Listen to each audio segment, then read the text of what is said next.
مجھ سے شدید غلطی ہو گئی کہ میں نے ایک عورت پر خامخواہ اعتماد کر کے اسے اپنا رازدار بنانے میں اجلت سے کام لیا۔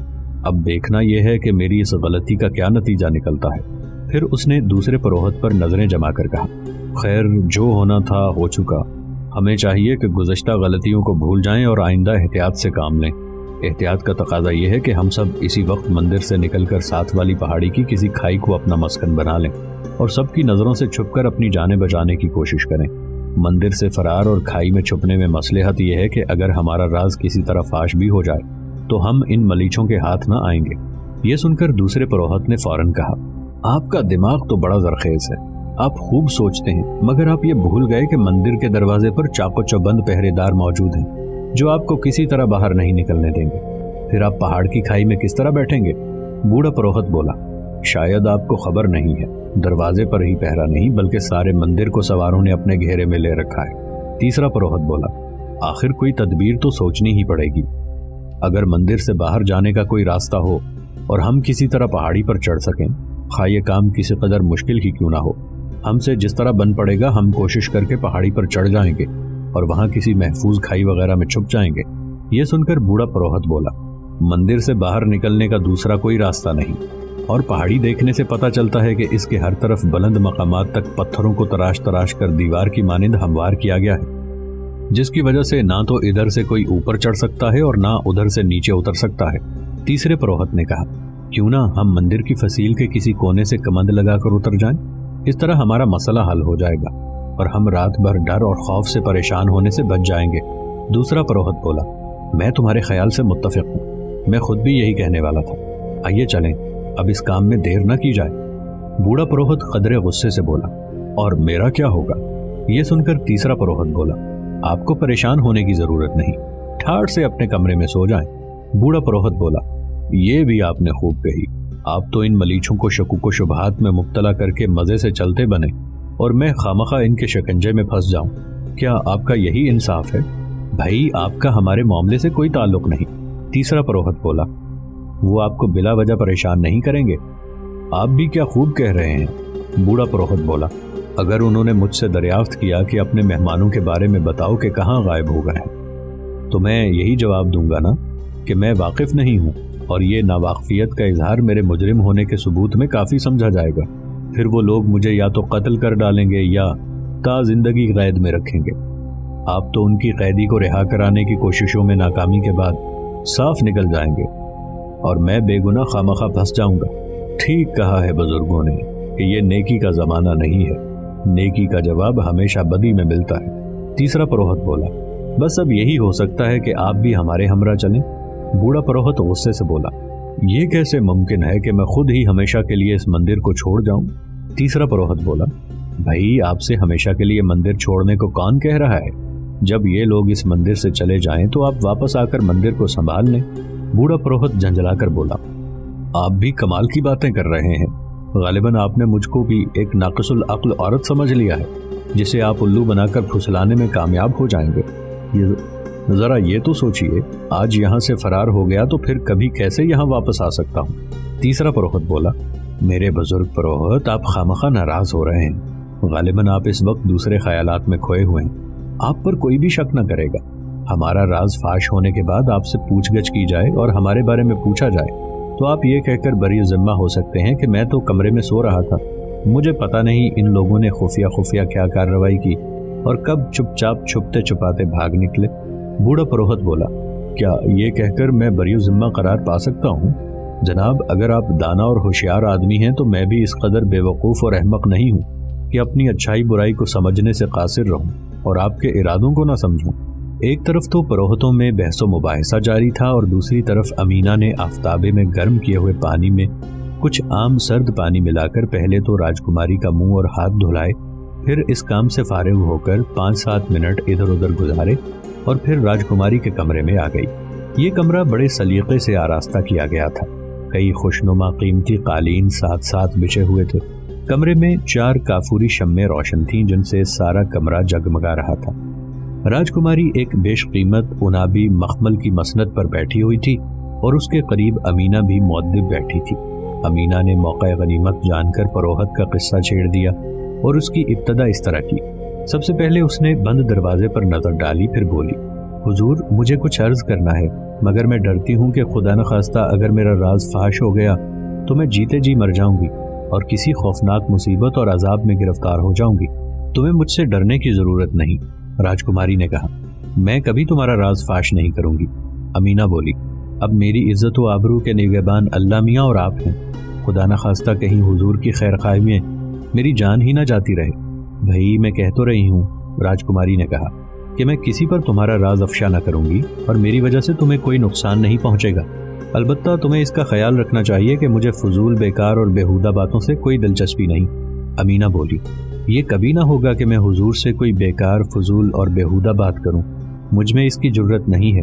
میں اس وقت آپ کی خدمت میں ایک نہایت ضروری اور کارآمد بات عرض کرنا چاہتی ہوں، راجکماری نے کہا۔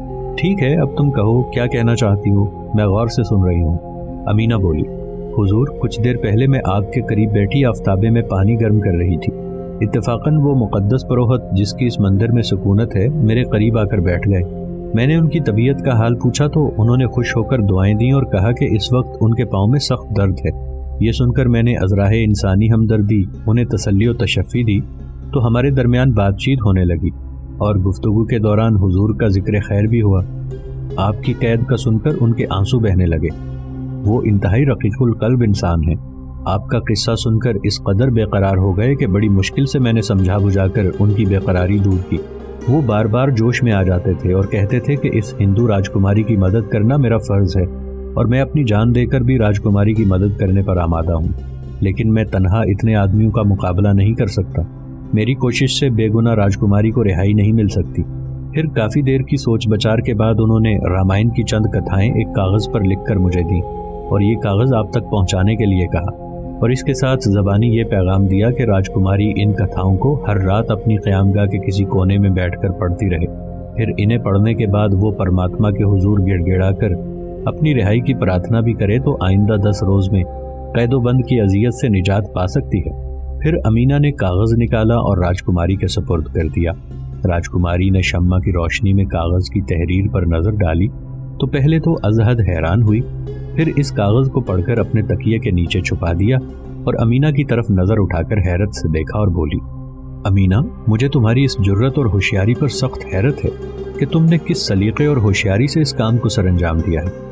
میں تم سے بہت خوش ہوں اور آج سے تمہیں اپنی رازدار سمجھوں گی۔ خدا نے چاہا تو شاید کبھی میں تمہاری اس رفاقت کا صلہ دینے کے قابل ہو جاؤں۔ خیر اب کافی رات گزر چکی ہے، تم بھی جا کر کچھ دیر سو لو اور مجھے بھی نیند آ رہی ہے، اب میں بھی آرام کرتی ہوں۔ کل پھر ہمیں سارا دن سفر میں گزارنا ہوگا، اس لیے اب کچھ دیر آرام کرنا ضروری ہے۔ امینا نے سلام کیا اور کمرے کے باہر آ گئی۔ امینا کی روانگی کے فوراً بعد راجکماری نے تکیے کے نیچے سے وہ کاغذ نکال کر دوبارہ پڑھنا شروع کیا اور اسے پڑھ کر دل ہی دل میں سوچا، مکند لال بڑا ہوشیار آدمی ہے، پروہت بن کر مسلمانوں کو دھوکہ دینے میں کامیاب ہو گیا ہے۔ واقعی وہ میرے والد محترم کا سچا خیرخواہ اور جانثار ساتھی ہے، اپنی جان کی بازی لگا کر اکیلا ہی اپنے دشمنوں میں آ گیا ہے۔ یہ واقعی بڑی جرت کا کام ہے جو مکند لال ہی کر سکتا ہے، مگر یہ بات میری سمجھ میں نہیں آ رہی کہ اس اکیلے آدمی کی کوششوں سے میں کیسے رہا ہو سکتی ہوں۔ اس نے اپنے خط میں لکھا ہے کہ میں اپنی رہائی کے لیے تیار رہوں، وہ دہلی پہنچ کر مجھے کسی نہ کسی طریقے سے رہا کرائے گا۔ یہ یقیناً اس کی غلط فہمی ہے، اس کا دہلی پہنچنا ناممکن ہے، یہ کوئی ایسی آسان بات نہیں ہے۔ اگر یہ بھی فرض کر لیا جائے کہ وہ مکر و فریب کو بروئے کار لا کر دہلی پہنچ جاتا ہے تو یہ بالکل ناممکن ہے کہ دہلی میں وہ میرے قریب تک پھٹک سکے۔ یہاں میں ایک قطعی غیر محفوظ جگہ موجود ہوں اور میرے ساتھ چند آدمیوں کے علاوہ کوئی بھی نہیں ہے۔ اگر وہ مجھے یہاں قید سے نہیں چھڑا سکتا تو یہ کیسے ممکن ہے کہ وہ مجھے قلعہ دہلی سے رہا کرا لے؟ اس کی تمام کوششوں کا یہی نتیجہ ظاہر ہوگا کہ وہ پھر قنوج کے لشکرگاہ میں چلا جائے گا اور میرے والد کو یہ اطلاع دے گا کہ راجکماری زندہ ہے اور قلعہ دہلی میں قید ہے۔ اس صورت میں جبکہ سلطان محمد غوری غزنی سے روانہ ہو کر منزلیں مارتے ہوئے دہلی کی طرف بڑھ رہے ہیں، جہاں سے وہ اپنے نمائندہ ہندوستان قطب الدین ایبک اور دوسرے ساتھیوں کے ساتھ قنوج پر حملہ آور ہوں گے، یہ کسی طرح بھی ممکن نہیں ہے کہ میرے والد محض مجھے رہا کرانے کے لیے لشکرگاہ قنوج سے نکل کر دہلی پر حملہ آور ہوں۔ پھر یہ بھی ممکن نہیں کہ میں اپنی بے کسی اور مصیبت کے ایام میں اپنے ساتھ مہربانی اور محبت سے پیش آنے والے سردار کمال الدین سمرقندی کے ساتھ فریب سے کام لوں۔ حالانکہ سردار کمال نے اس وقت میری عزت افزائی کی جب انقلاب زمانہ سے میں ذلیل و خوار ہو رہی تھی۔ وہ مجھ سے محبت کرتے تھے، مجھ پر عاشق تھے، لیکن محض اس خیال سے میری طرف نظر اٹھا کر نہ دیکھتے تھے کہ کہیں مجھے ناگوار نہ گزرے۔ لیکن آج یہ کیفیت ہے کہ میں ان کے لیے اپنی جان تک دے سکتی ہوں۔ پھر میں تو انہیں اپنی محبت کا حال بھی بتا چکی ہوں۔ کیا میری یہ باتیں جھوٹ تھیں؟ نہیں، میں اب انہیں پہلے کی مانند محبت کرتی ہوں اور ان پر دل و جان سے فدا ہوں۔ وہ اس وقت بھی میری نظروں کے سامنے ہیں اور ان کا حسن خداداد میرے دل پر اپنے مقناطیسی اثرات مرتب کر رہا ہے، اور میں ان کی اپنے لیے پیار و محبت کی باتیں سن رہی ہوں۔ ان کی پرخلوص باتیں میرے دل میں اپنا گھر بنا چکی ہیں، لیکن ان کا حسین چہرہ مجھے اس وقت اداس کیوں نظر آ رہا ہے؟ کیا انہیں اس خط کا حال معلوم ہو گیا ہے اور انہوں نے یہ سمجھا ہے کہ میں ان سے بے وفائی کی مرتکب ہو رہی ہوں؟ عزیز از جان کمال، دیکھو مجھے خواہ شرمندہ نہ کرو۔ واقعی میں قصوروار ہوں کہ میں نے تمہارے دشمن کے خط کا مطالعہ کر کے اسے اپنے تکیے کے نیچے رکھ لیا ہے، حالانکہ میرا فرض تھا کہ اس خط کو ٹکڑے ٹکڑے کر کے آگ میں جھونک دیتی، لیکن میں یہ نہ کرتی تو کیا کرتی؟ مصلحت کا تقاضا یہی تھا۔ اس سے یہ قیاس کرنا درست نہ ہوگا کہ خط نے تمہاری محبت کو میرے دل سے دور کیا ہے۔ میں ایک ہی دل رکھتی تھی جو تمہیں نظر کر چکی ہوں۔ اب دنیا میں خواہ کوئی بھی انقلاب آئے، میرے دل سے تمہاری محبت کو نکالنے سے قاصر رہے گا۔ کوہ ہمالیہ اپنی جگہ سے ٹل سکتا ہے، لیکن یہ ناممکن ہے کہ میرے دل سے تمہاری محبت نکل جائے۔ میں اپنے عہد پر قائم ہوں اور ہمیشہ قائم رہوں گی، اور تمہیں زندگی بھر خلوص دل سے محبت کرتی رہوں گی۔ مکند لال کا خط تو کوئی اہمیت ہی نہیں رکھتا۔ اگر مجھے روئے زمین کی بادشاہت دے دی جائے اور یہ کہا جائے کہ تمہاری محبت سے دستبردار ہو جاؤں تو میں صاف انکار کر دوں گی، اور تمہاری محبت کو سینے سے لگائے تمہارے ساتھ ایک جھونپڑی میں بھی زندگی گزار لوں گی۔ راجکماری اپنے خیالات کے ساتھ ساتھ پرواز کر رہی تھی کہ اسے دروازے پر کسی کے قدموں کی آہٹ محسوس ہوئی۔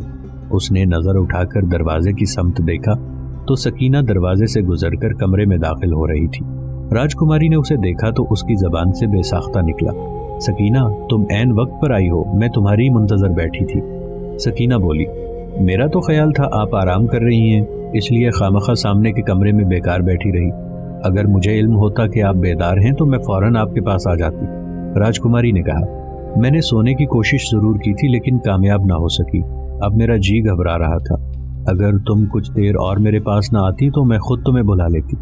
واقعی اس ویرانے میں آپ کی طبیعت گھبرا رہی ہوگی، سکینہ نے کہا۔ آپ کو آج سے قبل ایسے ویرانے اور بے آباد مقام میں رات بسر کرنے کا کبھی اتفاق نہ ہوا ہوگا، راجکماری نے کہا۔ نہیں، یہ بات تو نہیں ہے، بلکہ میں کسی اور خیال کے تحت سخت پریشان ہوں، سکینہ بولی۔ کیا آپ اپنی اس پریشانی کا حال مجھے بتا سکتی ہیں؟ سکینہ، میں تمہاری سچائی اور اچھی صفات کی گرویدہ ہوں، راجکماری نے کہا، اور تمہیں اپنی سچی بہی خواہ اور رازدار ہمدرد سہیلی کا درجہ دیتی ہوں۔ میں تم سے کوئی بات چھپانا پسند نہیں کرتی۔ میں جب سے اس مندر میں پہنچی ہوں اور مجھے جب سے اس بوڑھے پروہت کی باتیں سننے کا اتفاق ہوا ہے، میں اسی وقت سے دل ہی دل میں عجیب و غریب خیالات کے تانے بانے بننے میں مصروف ہوں، اور اب تک اسی الجھن میں گرفتار ہوں۔ میں نے جب سے اس بوڑھے پروہت کے یہ الفاظ سنے ہیں کہ مندر میں میرے بعض ہم مذہب اور ہم وطن میرے مہمان ہیں، تو اسی وقت سے میں پروہت اور اس کے مہمانوں کو اپنا دشمن سمجھنے لگی ہوں۔ میرا اندازہ ہے، اور یہ کبھی غلط نہیں ہو سکتا، کہ بوڑھا پروہت اور اس کے مہمان اچھے لوگ نہیں ہیں، اور ہو نہ ہو یہ لوگ مسلمانوں کے خلاف مذموم سرگرمیوں میں مصروف ہیں، اور کوئی نہ کوئی گڑبڑ ضرور ہے۔ کوئی گڑبڑ نہیں، یہ محض آپ کے توہمات ہیں، سکینہ نے کہا۔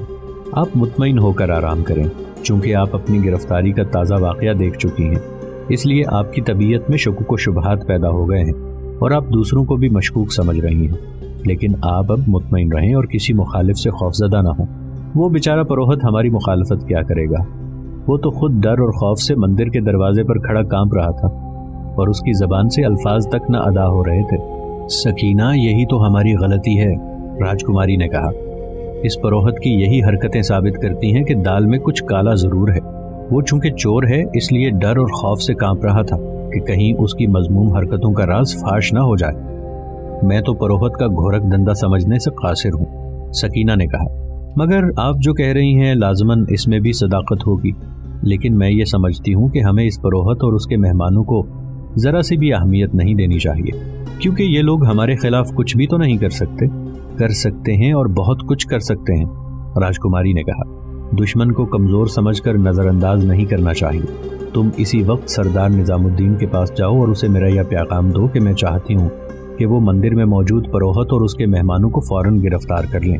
میں آپ کے حکم کی تعمیل کرتی ہوں، سکینہ نے کہا، اور سردار نظام الدین تک آپ کا پیغام پہنچا دیتی ہوں، لیکن میں سمجھتی ہوں کہ سردار نظام شاید آپ کے اس حکم کی تعمیل نہ کر سکیں۔ کیوں؟ راجکماری نے فوراً پوچھا۔ پروہت مذہبی رہنما ہوتے ہیں، سکینہ نے کہا، اور وہ مقدس مذہبی لوگوں کے خلاف کارروائی پسند نہیں کر سکتے، تو تم میری طرف سے انہیں تاکید کر دینا، راجکماری نے کہا، اور کہنا کہ اس معاملے میں نرمی اور مہربانی سے کسی صورت کام نہ لیں۔ اگر ان لوگوں کی گرفتاری ظلم ہے تو یہ ظلم میں قبول کرتی ہوں اور اس کی جواب دہ ہوں گی، لیکن اس وقت وہ میرے کہنے پر ہر صورت میں عمل کریں، کیونکہ اسی میں سب مسلمانوں کی بہتری ہے۔ اگر انہوں نے میری بات نہ مانی اور اپنی مرضی سے کام کیا اور بوڑھے پروہت اور اس کے ساتھی پروہتوں کو چھوڑ دیا تو میں بری ذمہ ہوں گی اور برے نتائج کی ساری ذمہ داری ان پر عائد ہوگی۔ یہ سن کر سکینہ خاموشی سے اٹھی اور سردار نظام الدین کے پاس آ گئی، جو اس وقت پہرے داروں سے الگ خود بھی مندر کے صحن میں ٹہل رہا تھا۔ سکینہ نے اسے سلام کیا، اور جب وہ اس کی طرف متوجہ ہو گیا تو جو کچھ راجکماری نے کہا تھا سکینہ نے بالتفصیل اسے کہہ دیا۔ سردار نظام الدین نے کچھ دیر اس معاملے پر غور کیا، پھر سکینہ سے مخاطب ہو کر بولا، سکینہ، تم میری طرف سے راجکماری صاحبہ کو کہہ دینا کہ میں آپ کے حکم کی تعمیل کروں گا اور صبح روانگی کے وقت بوڑھے پروہت اور اس کے مہمانوں کو اپنے ساتھ دہلی لے چلوں گا۔ یہ سنتے ہی سکینہ سلام کر کے رخصت ہوئی تو سردار نظام الدین اپنے ہمراہ 6 مسلح سپاہیوں کو لے کر پروہت کے کمرے کی طرف چلا۔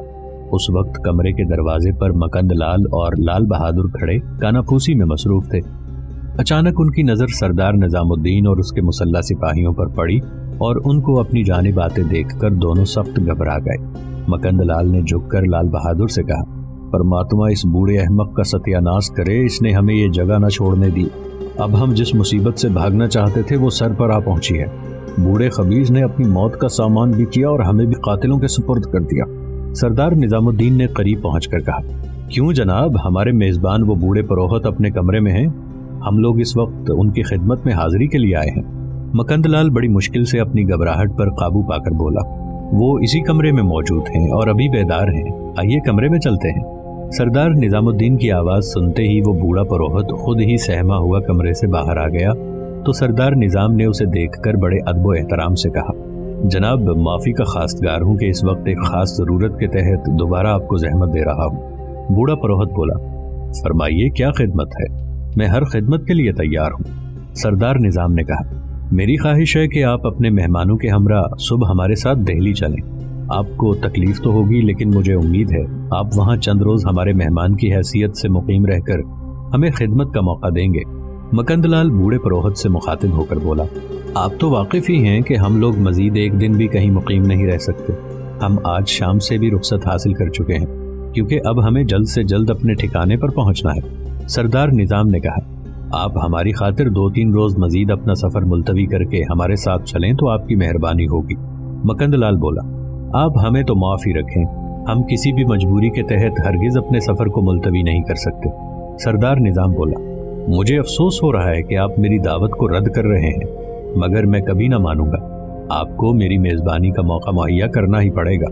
لال بہادر غصے سے بولا، مسلمان ہمارے ساتھ اسی طرح زیادتیاں کرتے آئے ہیں، میں بخوبی واقف ہوں کہ آپ ہمیں دعوت نہیں دے رہے، گرفتار کر کے اپنے ہمراہ لے جانا چاہتے ہیں، لیکن ہم جیتے جی اپنی گرفتاری قبول نہیں کریں گے۔ یہ کہنے کے ساتھ ہی لال بہادر نے خنجر بلند کیا اور سردار نظام الدین کے سینے میں جھونک دیا۔ سردار نظام الدین کا جسم زرہ میں محفوظ تھا، اس لیے لال بہادر کا وار بیکار ثابت ہوا۔ لال بہادر نے پہلے کسی تیزی کے ساتھ دوسرا وار کیا تو سردار نظام ایک لمحے قبل جست کر کے بائیں طرف کئی قدم کے فاصلے پر پہنچ گیا۔ اب مکند لال کے ہاتھ میں بھی خنجر چمک رہا تھا اور اس کا غلام بھی ننگی تلوار ہاتھ میں لیے اپنے آقا کی حفاظت کے لیے مستعد ہو چکا تھا۔ اس کے بعد تینوں ایک ساتھ سردار نظام پر حملہ آور ہوئے۔ اس وقت تک سردار نظام ان لوگوں سے لڑائی کے لیے تیار نہ تھا، لیکن اب اسے اپنی حفاظت کے لیے کچھ نہ کچھ تو کرنا ہی تھا۔ اس نے اپنی تلوار کھینچ کر لال بہادر پر وار کر کے اس کی پیش قدمی کو روکنا چاہا، لیکن لال بہادر بڑی ہوشیاری سے اس کے وار سے بچ گیا اور پھر لال بہادر نے غصے سے آگ بگولا ہو کر برابر سے پھر خنجر کا وار کیا۔ اس بار سردار نظام کی تلوار لال بہادر کے خنجر سے ٹکرا گئی